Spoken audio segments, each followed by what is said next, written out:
أعوذ بالله من الشيطان الرجيم بسم الله الرحمن الرحيم الحمد لله رب العالمين وأفضل الصلاة وأتم التسليم على أشرف الأنبياء والمرسلين نبينا وحبيبنا وسيدنا محمد وعلى آله وصحبه أجمعين رب اشرح لي صدري ويسر لي أمري واحلل عقدة من لساني يفقهوا قولي Filloj me emrin e Allahut më shërues më shpëlodit.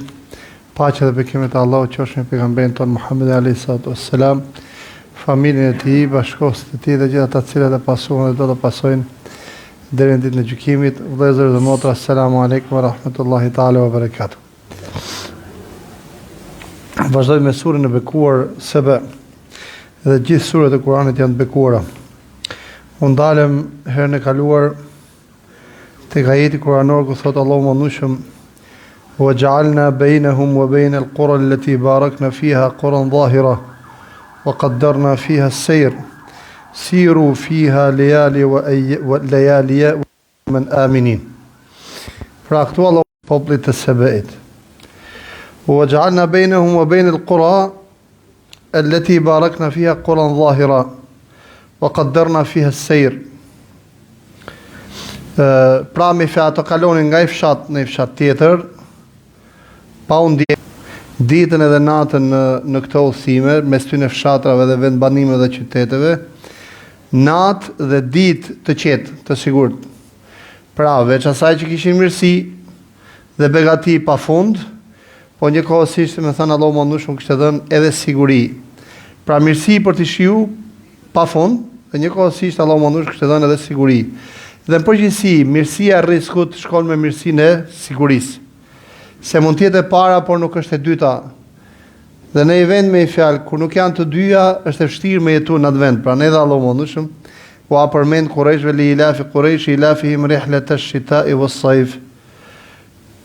Për hir të marrëveshjes që bën Qurayshët, marrëveshja e dimrit dhe e verës, që kishte të bëjë lidhje me udhëtimin e tregtisë në dimër dhe në verë. Në dimër shkojnë në Yemen dhe në verë shkojnë në Sham. Falyabudu rabb hadha al-bayt, le të adhurojnë Zotin e kësaj shtëpie, alladhi at'amahum min ju' wa amanahum min khawf, i cili i ka ushqyer dhe i ka mbrojtur nga uria, duke ushqi, po njëkohësisht me u ka dhënë siguri.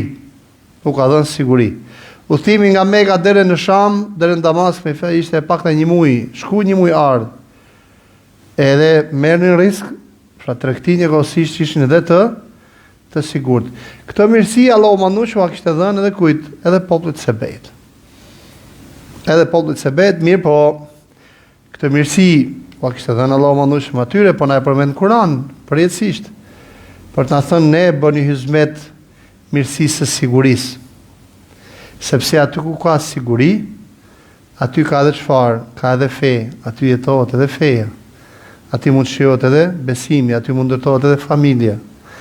Një vend pa siguri është i pajetueshëm. Mirë, por për këtë mirësi duhet kujdesen të gjithë pa përjashtim.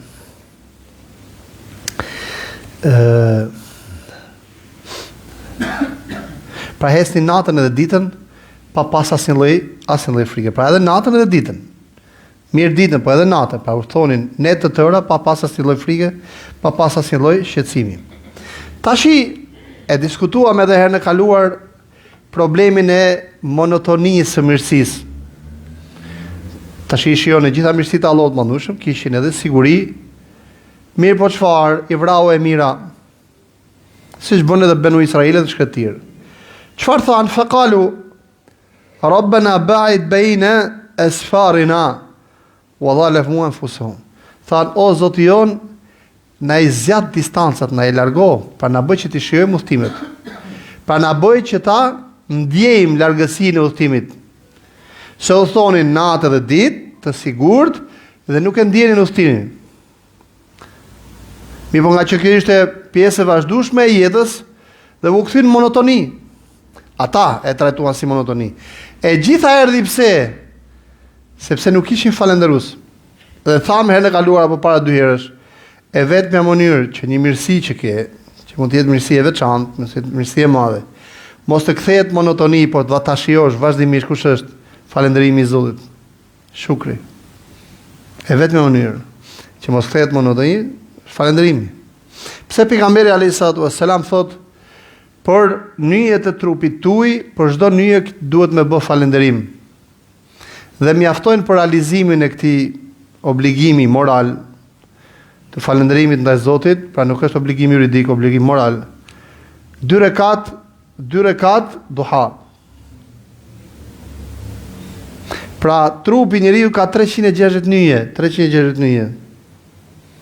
Duke filluar ke nyjet e kockave të kokës e tjerë. Por çdo njëri prej këtyre duhet falënderim. Për mëshirën e Zotit, çfarë? Se na e ka kompensuar me çfarë? Me namazin e duhas. 2 rekat mjafton. Dhe siç dihet për namazin e duhas, pejgamberi ka disa hadithe. Dhe namazin e duhas ka thënë çfarë? Salatul awabin. Namazi atyre që din të kthehen tek Zoti. Pejgamberi sallallahu alajhi wasallam i thot Muadhit radhiyallahu anhu arda: "O Muadh, të du për hatër të Zotit 3 gjëra mos i lër asnjëherë." Një nga këto gjëra kush është? Mos i lër asnjëherë me fjalë 4 rekat duha ose namazin e duhas. Namazin e duhas. Dhe thot Allahu mëndueshëm: "Men salla li arba'an awwal an-nahari kafaytuhu akhirahu." Kush falet për hatrin tim 4 rekat në fillim të ditës, pra pasi ka lind dielli, duhaja, e ka marrë në mbrojtjen time dhe në mbështetjen time dhe në mbikëqyrjen time dhe në mukajetin tim deri në darkë. Deri në darkë. Ju kthyn monotoni këto mirësi, pse? Sepse s'ditën me falënderu. Dhe e theksojmë për ta përmbyllur këtë koncept në këtë kontekst. E vetmja mënyrë me i shiju mirësitë e Zotit, kush është? Falënderimi. Falëndero Zot. Falëndero Allahun e mëndueshëm. Faqalu rabbana ba'id bayna asfarina wa zalamu anfusahum. Dhe duke e kërkuar këtë gjë, i bën padrejtësi vetëve të tyre. Pra mos falënderimi i Zotit i bën njeriu çfarë? Të harrojë mirësinë e Zotit, tregohet mosmënjohës. Edhe natyrshëm i bën padrejtësi vetes vet duke ja privu vetes vet, duke ja bë haram vetes vet këto mirësi. Duke ja bë haram vetes vet këto mirësi. Wa zalamu anfusahum. Faj'alnahum ahadith wa mazzaqnahum kull mumazzaq. Dhe çfarë u futëm shamatën mes njëri tjetrit dhe i coptuam, domethënë i shkapërderdhëm. Mazzaqnahum kull mumazzaq. Ndërkohë që jetonin në paq, jetonin jetë shoqërore shumë bukur, pra kishin harmoni, takoheshin me njëri tjetrin, i shijonin marrëdhëniet shoqërore, u shpërndak pikë për pikë. Pse? Sepse kjo mirësi që u kishte dhënë Allahu mëndueshëm, këto vendbanime të bukura dhe të hiqme, çka kishte ndodhur? Kishin mundësi me u kontaktu me njëri tjetrin, me jetu si popull dhe si fisë me njëri tjetrin. Pasi u shem diga, çfarë ndodhi? U shkapërderdhën. Se s'kishin vetbanim, s'kishin ku të jetojnë. Pra u detyruan pastaj çfarë që të kërkojnë riskun. U detyruan të kërkojnë riskun. Inne fi dhalike la ayatin li kulli sabbarin shakur, me të vërtet në këto ngjarje ka argumenta për kë. Li kulli sabbarin shakur. Për çdo durimtar falënderues. Pse e përmendu Allahu thot sabbarin shakur? Edhe e sill me shedde sabbar, jo sabir, sabbar. Durimtar, pra me fjalë me durim shumë. Sepse me fjalë dhe e ka krahasuar ose e ka sjellë në këtë tekst me kë? Edhe me shukrin, shakur. Sabrin me shukrin. Sepse me i fjalë falënderimi i vazhdueshëm i mirësive të Zotit kërkon durim. Dhe durimi vetvete shtohet nëpërmjet kujt? Nëpërmjet falënderimit. Të dyja bashkë shkojnë. Në shumë raste i kemi gjithë mirat edhe ke shtëpia. Ndihemi bosh. Ndodh. Këtu në këtë moment kur fillon njeriu të përjeton këtë duhet durim i shoqëruar me falënderim dhe dal nga dal ose e jep efektin me fjalë. Me një herë, po e ndjen, fillon dhe gjendja shpirtërore përmirësohet. Nëse nuk i duron atij momenti, mazallah përfundon njeriu keq. Imani nuk është koncept abstrakt, e kemi thënë edhe herë tjetër. Imani shprehet nëpërmjet kujt? Një nga format e shprehjes së imanit, besimi i Zotit është falënderimi Allahut mëndueshëm. Sot shumë njerëz, veçanërisht në perëndim, kanë shumë mirësi për mirësitë e Zotit. Megjithatë ndjehen bosh, pse? S'din ta falenderojë Zotin për mirësitë që kanë. Dhe kur njeriu nuk di të atribuojë Ato mirësi që ka Allah të mëndueshëm atë. Natyrisht ndihet bosh. Pse? Edhe pse ka shumë mirësi, ato i kthejnë monotoni. E ble njeriu, dikush e ble makinë të mirë. I jep dinamikë jetës, makina e bukur, 1 javë, maksimum 2 javë, bëhet normale. Adi. Angazhohet për vite për të ndërtuar shtëpi, ka motiv për të angazhuar. E siguroi edhe shtëpinë. Kthehet monotoni. Mirë, po sa herë kur shko ke shtëpia apo hip makinë për ta përdorur, thoj elhamdulillah. O Zot, faleminderit për mirësinë që më dhan. Çdo ditë duket e re. Çdo ditë në atë mirësi zbulon dimensione të re, çdo ditë. Çdo ditë. Është një nga duat e çuditshme të pejgamberit alayhi salam. Sa herë kur del para pasqyrës, Allahumma hassin khuluqi kama hassanta khalqi. O Allah, më ndush më zbukuro morali siç ma ke zbukuru krijimin. Subhanallah. Një nga problemet kryesore të trive sot kush është?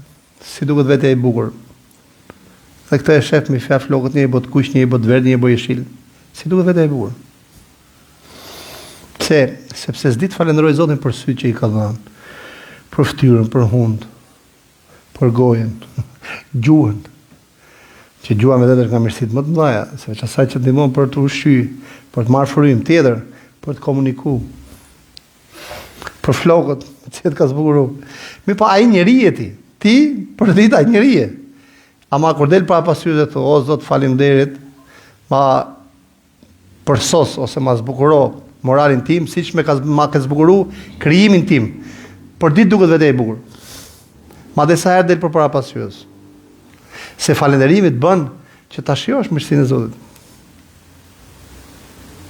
Allahu më ndoshëm, e fa jep dritë ata që ke. Bismillahirrahmanirrahim. Inna fi dhalika al-ayati li kulli sabarin shakur. Me të vërtetë, me fjalë në këtë ngjarje ka argument për çdo durimtar falënderues. E theksojmë edhe një herë, falaj shoqërimi i falënderimit me sabrin kanë kuptim me fjalë të veçantë. Wa laqad saddaqa alehim iblisu dhannahu fattaba'uhu illa fariqan min al-mu'minin. Shkurtimisht i shkon mrapa iblisit të mallkuar, shejtani mallkuar dhe citjeve të tij dhe e pasuan përveç se një pjesë prej kujt, shikoni prap, prej besimtarëve. Jo prej muslimanëve, prej besimtarëve. Kush janë besimtarët? Ata që dinë të jenë durimtarë dhe falëndërues ndaj mirësive të Zotit. I shkon mrapa shejtanit mallkuar përveç se një pjesë e besimtarëve. Përveç se një pjesë e besimtarëve. Cili është ndryshimi në këtë kontekst mes muslimanit dhe besimtarit? Muslimani quhet musliman se është pjesë e komunitetit muslimanëve, me gjithë tjerët, edhe muslimanët, këta edhe muslimanët këta. Kurse besimtari el mu'min çfarë? Ka pavarësi në qasjen ndaj gjërave. Pra është i pavarur në qasjen e tij ndaj gjërave. Nuk ndikohet nga shoqëria. Shiko, shumica i shkon mrapa përveç se kush? El mu'minun, besimtari, që ka iman. Që di me i fjatë i analizoj gjërat me kë, ma Allah në mëndush, me Zotin e gjithësisë. Pra imani është nuri i kujt? I mendjes, i syve, i dëgjimit, i shikimit, i zemrës, i shpirtit. Nurë. Dhe kjo i mundson njeriu me i fjatë që të shikojë të vërtetën edhe në ato raste ku shumica e njerëzve dyndën për keq. Pra gjithë i shkon mrapa shejtanit mallkuar përveç se kush? Përveç se besimtarët. Shikoj tash çfarë thot Allahu mëndush. Sa e fuqishëm. Wa ma kana lahu alehim min sultan. Fatikisht shejtani i mallkuar ndaj tyre nuk kishte asnjë lloj pushteti. Asnjë lloj pushteti illa lina'lama man yu'minu bil akhirati mimman huwa minha fi shak. Përveç se çfarë bëri shejtani i mallkuar, vetëm një rol luti. Por ti da se kush beson me fjalë, megjithëse në ahiret edhe kush dyshon. Thjesht pati rol për t'i dalluar, për ta pa edhe ato vetë se kush ishin, ai beson apo jo në botën tjetër. Wa rabbuka ala kulli shay'in hafidh, dhe me të vërtetë Allahu mëndush, Zoti jot, si më thënë, ka është, si më thënë, ruajtës së gjithçka. Ala kulli shay'in hafidh, do të thonë gjithçka që ndodh, Allahu mëndush e ka në mbikëqyrje dhe e ka në mbrojtje dhe e ka në nrujtje. Dhe këtu realisht ja vlen që të ndalemi pak sekonda. Bëjmë shumë gabim, Zoti na fal. Ndërkohë që ditën e Kiametit dhe kemi më shumë sa i kontekst në Kur'an, Edhe ke surja Ibrahim kemi këtë. Kur shejtani mallku do ndërtoi për shembull ke surja Ibrahim, ta tregohet shejtani mallku ju drejtohet më pasi ata do kërkojnë me fjalë ta dënojnë shejtanin, pra i kthehen atij duke e kritikuar. Pra transmetohet me një hadith se shejtani ka për ndërtuar një mimber të madh, edhe do mbaj fjalim. Edhe thotë çfarë? Than ju thjesht kishi pas nevojë me e ngret zanin, me ju thirr. Po s'pata pushtet. Pra aq kishi dash me u zbulu se ka dhe ambani, këne apo këne. Kaq. Ky është roli i shejtanit mallku sultan. Kjo është fjala e Zotit. Jo deklarat e Allahut. Ati që di me thon bismillah, di me përmend Allahun e mandush kur hin shtëpi dhe del, kur vesh rroba dhe zhvishet, kur han dhe pin, shtrihet me fletë zgjohet, hyp makinës bën nga makina, hin dhe del. Pa thot pejgamberi se kush del nga shtëpia thot bismillah tawakkaltu ala Allah, wala hawla wala quwwata illa billah, me emrin e Allahut jam shtet Allahut, nuk ka fuqi dhe pushtet tjetër veç Allahut mandush. Thot shejtani mallku shtar vet roli. As nuk mund t'i bëni as gjë këtij njeriu që e ka marrë Zoti përsipër dhe e ka marrë mbrojtjen e vet. Kaq. Pra thot Allah mandush, ai nuk ka pushtet ndaj atyre që kanë besu dhe Zotit e tyre janë mbështetur. Qul ud'u alladhina za'amtum min dunillah. Thuaj lutuni atyre që ju me i fjalë pretendoni se janë zotër veç Allahut mandush. La yamlikuna mithqala dharra. Mithqal dharra do thot me fasa i grimc, sa një atom. As në qiell dhe as në tokë. Tash i përfitroni. Pse nuk thot Allahu mandush thjesht nuk ka në dorë asnjë grimc, po thot as në tokë as në qiell. Tash i përfitroni sa janë qiellnat. Sa ka toka. Pra pa numër. Dhe dhe me thonë, pavarësisht është kaq e madhe, dhe më të themi disi logjikisht, ama se me marrë pjesë nuk ka problem, se nuk ndjehet, a kupton? Thot Allahu mandushëm në këtë keq, u çel syt atyre që ja bëjnë këtë gabim të madh, që ja bëjnë vetes vet, duke i bërë shok Zot. Po çaj lutesh vdekurit, ai vdekur ka halle për veten çfarë. Po çaj lutesh gurit apo kafshës apo drurit. Çaj lutesh fenomeneve të natyrës apo yjeve dhe planeteve. Ndërkohë që gjitha janë krijesat e Allahut mandush. Dhe asnjëra prej tyre apo statujave që ti i gdhen vetëm me dorën tënde. Ata s'kan dorë as një grimc vogël. Ti shkon edhe i lutesh. Fi samawati wala fil ard wama lahum fihima min shirk. Dhe ata, pra idhujt që ju adhuroni, në qiell dhe në tokë s'kan asnjë lloj pjesë fare hiç. Asnjë pjesë. Wama lahu minhum min dhahir, dhe ata kashi Allahut mandushëm nuk kanë asnjë lloj mbrojtësi. Por ata me fjalë ose ata që adhurojnë idhujt më nuk mund t'i mbrojnë, nuk mund t'i mbështesin asnjë lloj forme. Pra asnjë lloj ndihme nuk mund t'u japin atyre. Pra s'kan dorë as gjë. Por nuk kanë as pjesë dhe nuk janë gjendje më u bë asnjë lloj dobije adhuruesve të tyre. Atëherë pas gjithë kësaj pse i adhuron?